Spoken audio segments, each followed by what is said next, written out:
On his return to America following the Big Three conference at Yalta, President Roosevelt reports to the American people. There were two main purposes in this Crimea conference. The first was to bring defeat to Germany with the greatest possible speed, with the smallest possible loss of Allied men. That purpose is now being carried out in great force.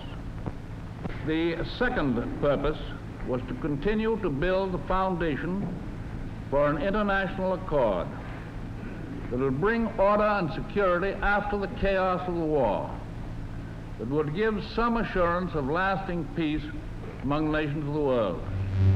The defeat of Germany will not mean the end of the war against Japan.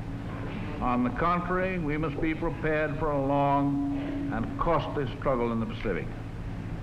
That the unconditional surrender of Japan is as essential as the defeat of Germany.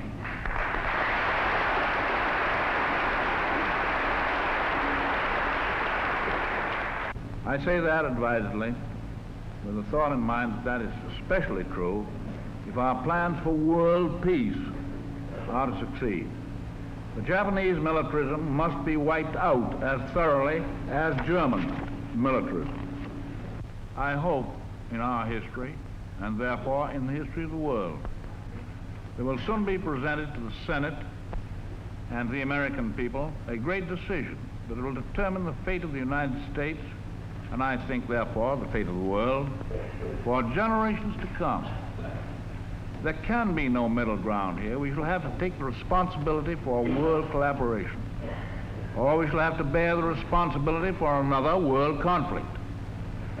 And I am confident that the Congress and the American people will accept the results of this conference as the beginnings of a permanent structure of peace, upon which we can begin to build, under God, that better world in which our children and grandchildren, yours and mine, the children and grandchildren of the whole world, must live and can live.